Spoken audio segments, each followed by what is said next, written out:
Well, hey guys, it's Mike here from Just Car People Things, and we're not working on our two other favorite cars today. We're working on our new favorite car today. We've got our 2006 NC Miata up on the lift. We've actually not had it up on the lift yet. We've been really focused on all of the exterior stuff, just sort of getting the exterior and interior of the vehicle, the underhood, all nice and cleaned up, nice and shined up. We've done probably a few hundred miles on the car, and have finally had a chance to get underneath it and do what is likely a much needed transmission fluid change and a rear differential fluid change as well. The transmission takes some synchromesh type fluid. A lot of folks really like the Ford Motocraft fluid. Some folks like the Valvoline. There's Amsoil, and it only takes a little over 2 quarts. So what I want to do is try the Valvoline fluid in it, see how it goes, and worst case, I'm out about $30 and I can switch to the Ford Motocraft, which is about another $30 or $40. It's a little tougher to find. I will note that this Miata, unlike NC Miatas, or unlike NB and NA Miatas, they do not typically have catastrophic rot issues when they've been winter driven. And so I was actually pretty comfortable buying this car knowing that at some point in its life it had been winter driven. You can see you've got some surface rust on some of the cross members, but the bulk of this car, you've got the aluminum sort of superstructure. This is a Miata hallmark that's on all the NBs too. That sort of is the diff carrier, moves forward with the suspension brace. The roughest part's probably this cross brace here, which I know you can get aftermarket replacements for, but this guy looks pretty rough. I'll probably coat it down in fluid film really well. Doesn't mean it's structurally unsound. It's just the actual like factory black coating is kind of flaking off it a little bit, but it's a good time while you're underneath to just do the quick inspection of everything too. Make sure all the back sides of your suspension look good underneath here. I got this really nice work light from Costco, and one of the things that's kind of nice about it is you can put it right here and you can almost wheel it right down the vehicle underneath and get a really good look at everything. But that said, I don't really see any major red flags here. It's going to need an oil change in the next few hundred miles too. That's kind of on my list as well. But wanted to get to doing the swap in the transmission and show you guys how to do that real quick. First thing too, you should always look and make sure your clutch slave cylinder is not drinking or leaking, and that is a part under here. This is what actuates the clutch and the clutch fork right there. You also want to check and make sure that your drains and fills look pretty normal. See, there's a crush washer on this guy, and on this guy it means they should be pretty easy to remove. As with any time you ever do work like this on anything that has a drain and a fill, you should always remove or at least loosen the fill first. This car's still pretty warm. I drove it about an hour ago.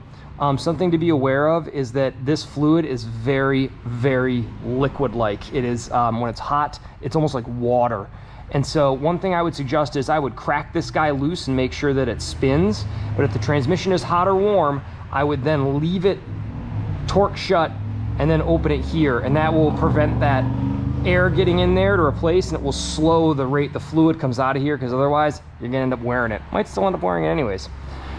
The rear diff, exactly the same story. It takes about a quart or so of Redline 75W90 or of a 75W GL5. Redline's a really popular one. Amsoil, everybody makes one. GM, Ford, everyone's got a branded one. And anything synthetic, that 7590 GL5 is going to be just fine for this rear diff. This does not have the limited slip differential. That is an option on suspension package NC Miatas. If you have yellow Bilstein shocks, you're going to have a limited slip, and you're going to want to probably be a little more conscientious about what fluid you're using. In this case, this is just a standard diff. Any GL5 will work that's synthetic, that is going to last you a while. There's no shame in changing this a little more frequently. I think the duty cycle on it's like 15,000 miles. If you're doing it at 10 or 12, great. I don't know the last time it's been done, so I want to do it. It's probably been years. Same thing with the transmission. I'm getting a little bit of notchiness into second and third. It's a really common complaint from these Miata 6-speeds if you're not careful with the fluids. So we'll take a crack at that. I am going to grab the right size sockets for these. I think it's a 19, but I'll double check. And then we'll be right back with you to show you just how to pop all this stuff apart real quick. Okay, well here we are back working on this. Just a note, this is actually a 24. So just it's a little bit bigger. It's the largest actually socket I've got outside of a couple specialty items. So you'll want to come in and just take a good wrench at it and just basically make sure that it spins. So you see I got, that's now finger tight there. So we just leave that for a moment. We're gonna uncork our catch basin here. It's got some oil in it from the last change I did on my truck, but we'll make it work. And then we have a transfer pump for the fluid we'll use in a minute. So one thing I'll mention, and I was warned about this on the internet, is you kind of have to be careful with this because it can really shoot out of here. It's a very light fluid. And of course now this is actually properly in the way, so we'll just spin that like that.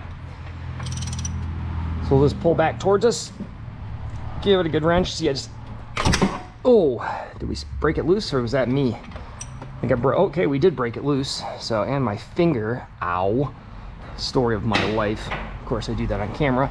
Okay. So one thing that was suggested was, you can hear, I just heard it kind of break airlock loose.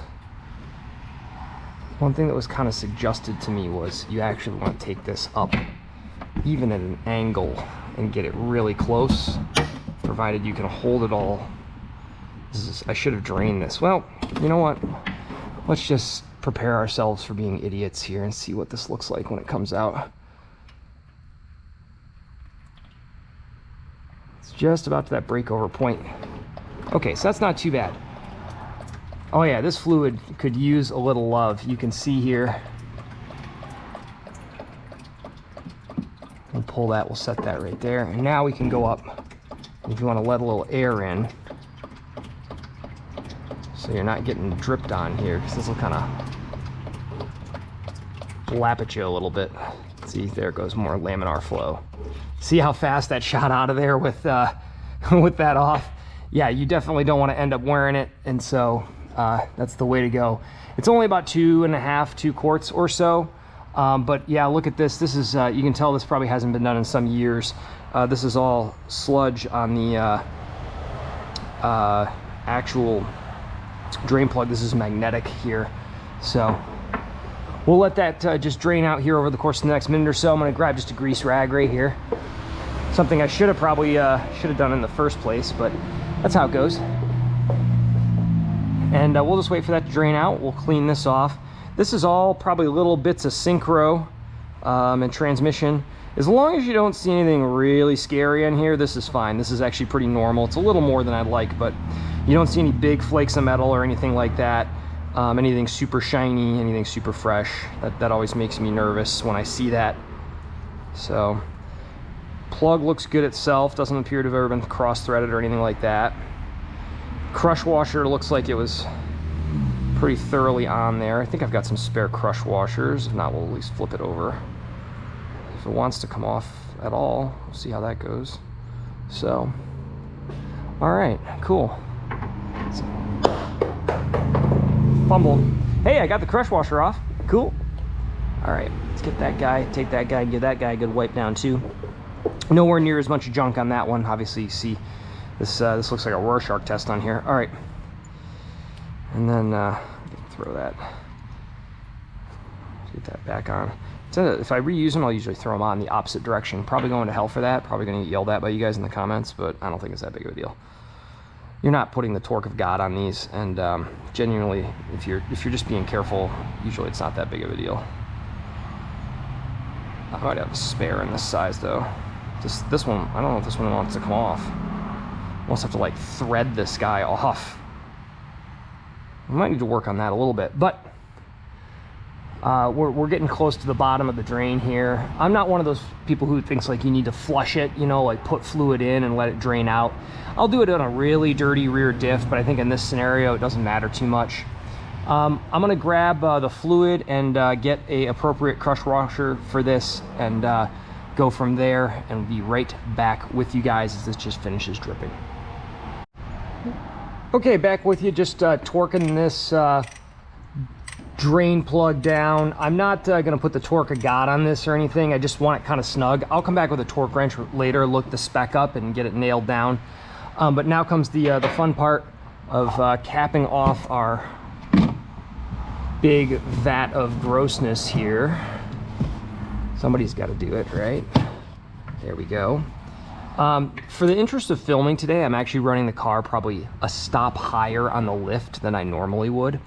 And that's largely because it's a little bit easier for you guys to see on camera what that looks like. You can see I did dribble a little bit of fluid off the top of this and missed the entry of the drain, but that fluid's supposed to be pretty much clear. You can see how brown it is, so it definitely was due for it. I'm actually going to just pull this guy out of the way for the time being. You can see there's a little fluid right there too, so not a big deal. This happens all the time with this. I do like this product, although it might not be my favorite thing ever. It's not bad. So what I now have is Valvoline Synchromesh MTF.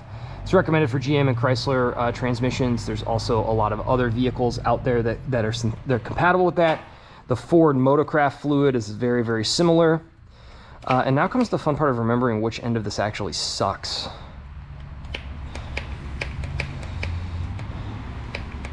I think it's the other end.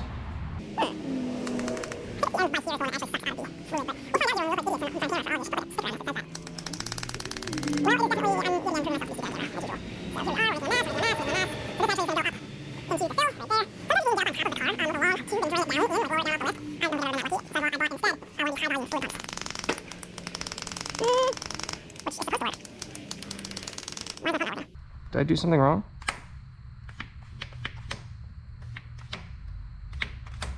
Did I get this backwards again? Probably. All right, we'll be right back with you.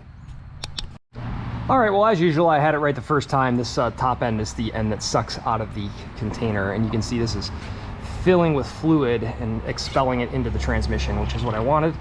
One thing I like about this particular pump, it's relatively high volume. So when it moves very quickly in terms of how much fluid it pulls. In fact, it's already pulled probably a solid third to a half. This is almost empty already. So that's what I love about this particular pump.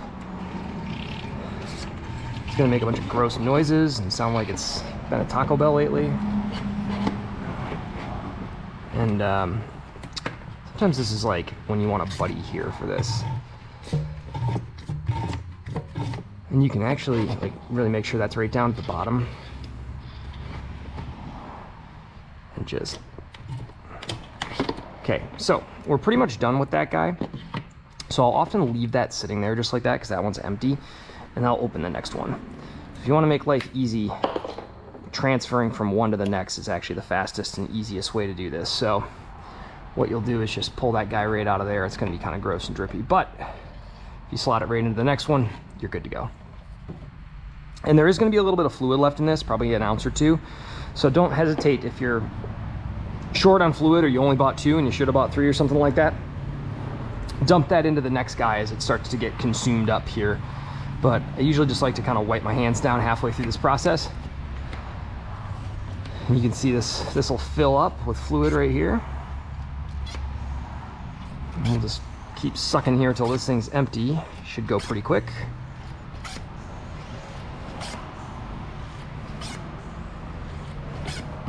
Yep, see, this guy is almost empty here already.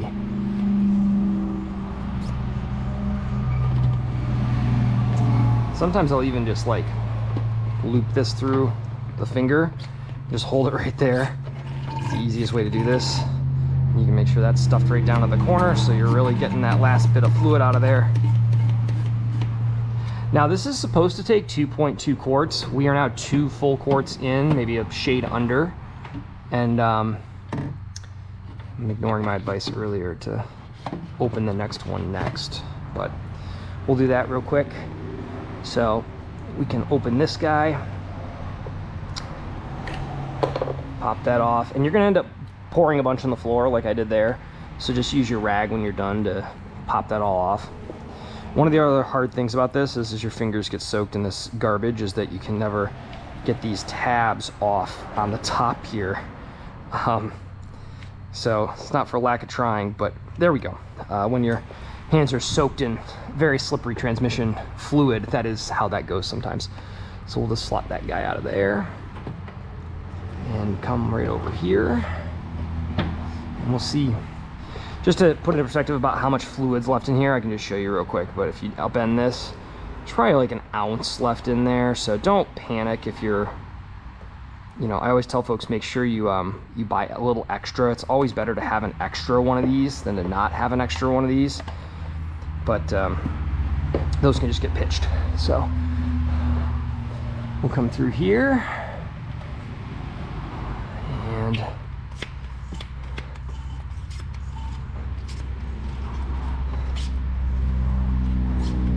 what you'll start to see, or should see here at some point, is that start to happen right there.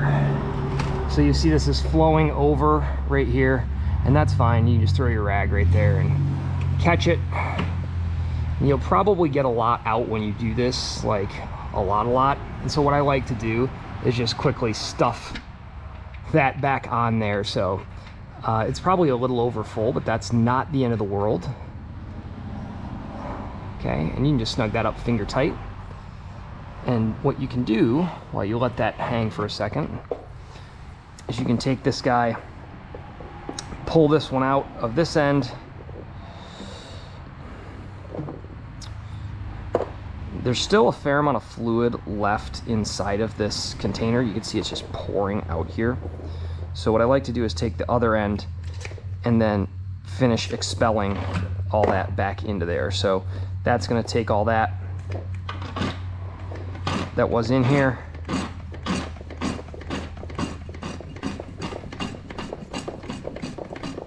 and then you're good to go. So you can take this, take your rag, clean it up, preferably on the cleaner part of the rag, so you don't just put a bunch of contaminants back on the end of it. Same thing with the other end. And I did spill a few ounces here, not a huge shock, because normally I end up wearing this. All right, we're gonna do the quick wrap up here. We've got our torque wrench. I checked on torque spec settings for all of this. You're looking at about 25 to 30 foot-pounds or so on the fill. That's gonna be right there, not a lot of torque. It is a little closer to 30 for the fill based on the torque spec. And you just wanna get that spun around a little bit. And there you are. Just double check that, make sure it's all in. And we are done with the transmission. So we're gonna shift and move back to the differential. This is a pretty straightforward job as well. Just gonna try not to trip over ourselves as we roll back here. And this process is largely identical. I'm really good at this, I swear, guys. So again, what I would recommend doing here is making sure you get up onto the drain first. And I think it might actually be a 23. So let me, wow, that is on there. I might have to go grab the breaker bar on a 23. So we'll give that a sec. I will be right back with you guys. See, we probably can crack this guy too. Sometimes you just need a little more leverage. Well, there you have it. That just almost instantly popped loose once I put a little bit of torque on it with the bigger, longer bar. So that it just needed, I think, a little extra English to come off there. And then the drain is going to be in the exact same boat, where you'll just, I almost need to put no weight on this at all, and it'll probably just go pop, and you can hear it just clink loose there. So we're good to go there. We're done with the breaker bar. We can set that aside for the moment. And then the torque wrench we can also set aside. This is closer to 35, by the way, the drain and the fill.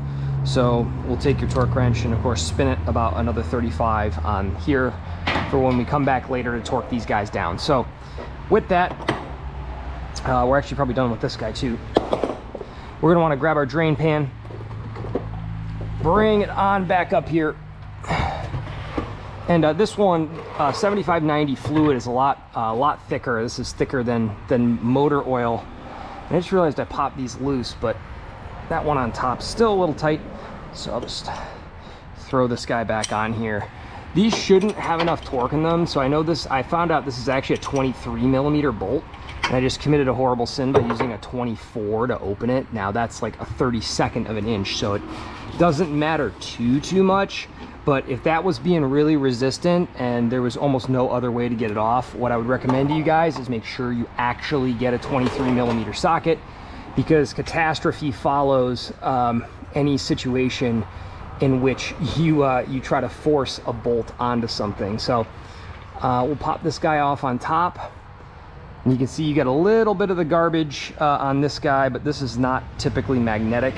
There's also, is there a crush washer on there that's sort of, yeah, like welded to the car? So we'll figure that out if that's going to be a concern or not. Same story here. That crush washer is actually loose though. So this you'll want to drive the car a little bit before, like in the last few hours or even 20 or 30 minutes. But this isn't going to be anywhere near as hot as the transmission fluid typically is, unless you're on track and beating it up. Oh, I dropped the crush washer. Yeah, this is pretty rough. It's not terrible. I've seen a lot worse. Again, you can see that sludging on that magnetic cap. That's very normal. So you shouldn't panic about that. You'll see a little bit of a flake, metal flake in there. And that's just, you know, from wear on the diff as it naturally spins around and those things touch each other. And you just want to get this back to clean. And you can see it's already almost done draining out. There's really not a lot of fluid that's in this. In fact, it's less than a quart is my understanding. It's like 0.7 of a quart. So we'll just clean this guy up and go from there. So is that the fill or the drain? That's the drain. There we go. All right, I'll go grab the appropriate fluid for this and then be back down here to get this cleaned up and then everything bolted back together.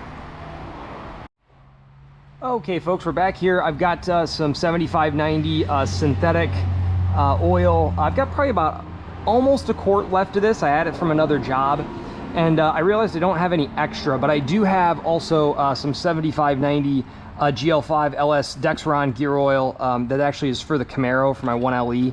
This runs about 18 bucks a quart. It's about the same price. That is going to work. I checked. This is going to work just fine. It does have a limited slip modifier in it, but this is not a limited slip transmission, and for most of the reading I think I've done online, that doesn't really seem to matter much. And honestly, I don't think I'll need a lot of this, just in case. That's more of a just in case thing, in case we need a little extra. But with that, we'll get that hose down in there. We'll start sucking and realizing that you suck because you put everything in there backwards. And we've done this now twice in a row. So hey, keep up the good work, Mike. You're doing a great job. So we'll actually put that up into the differential if it wants to go in there. There we go. And then this end will go into, I actually unintentionally mixed those because these cords kind of table up. Ooh, you're getting some spill back here. I don't know if that's intentional or not. Sometimes that'll happen, depending on how much headroom you've got inside there. So maybe we'll go a little slower pumping that in. So I don't think that's remotely full yet.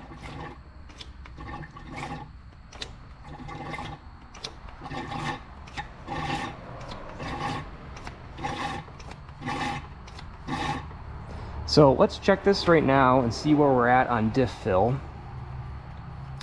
See if that fluid's spilling out of there on its own, or it's just because we're getting some blowback here. I think we're just getting a little bit of blowback from that hitting the inside of the differential.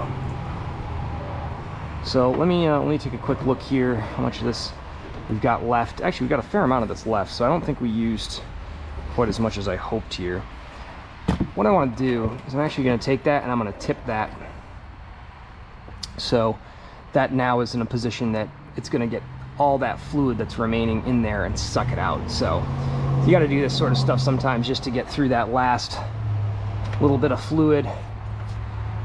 And there it goes, it's actually pumping again. So, and you can tell this is a lot thicker fluid because the force involved to move it is a lot higher. MTF is probably closer to 0 weight, whereas this stuff is a lot closer to probably 75 weight. So this is a little bit more like almost a gel is what it's going to feel like. And I'm seeing some start to sort of run out here, so we might have gotten that just right. About a quart of this left. So this is now empty. And when I pull this guy out of here, sometimes you'll get a little run. And let's see where we're at inside there. You can take your finger. Well, we are really close. I'd say we're probably only a few ounces short here. So I'm gonna switch and just take like one full pump of this extra 7590 I've got. This is from about a month ago when I did the Camaro. And so, yeah, that's empty. So we suck that guy dry. So we can just set that right there.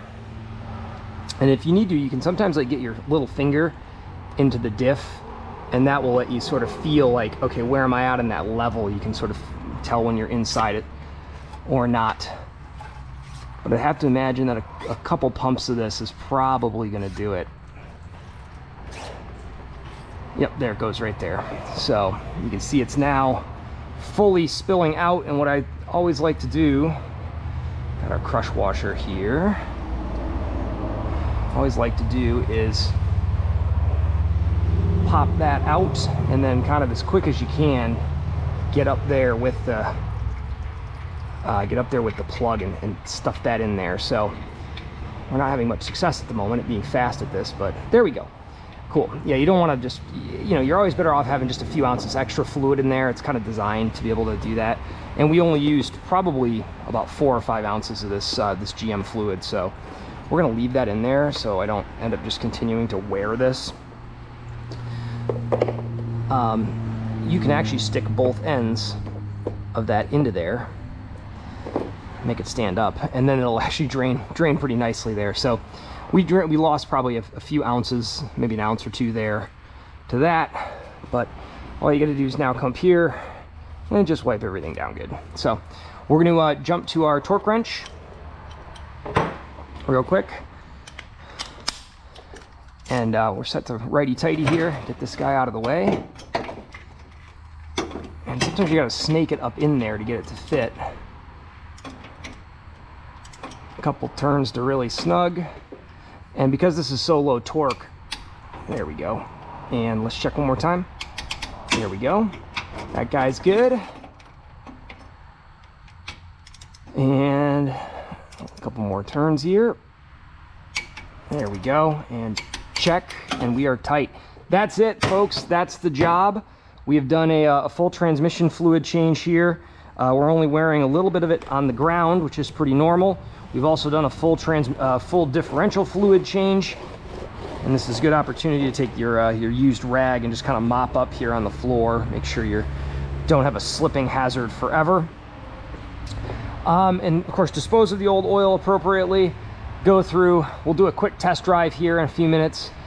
Give the car a good once over underneath. I might do a little fluid filming on a few spots that just kind of look like they're getting some surface rust on them. So we'll go from there. But I appreciate you guys tuning in. Appreciate you liking and subscribing. One of the great things about these Miatas is that kind of anyone can work on them. This isn't really particularly complicated stuff. So drop us a line in the comments if I screwed something up or we're going to blow the car up. It's always helpful for me to know because I am a hobbyist here in my home shop. But with that, that is working on an NC. Thanks again for liking and subscribing. Have a great day.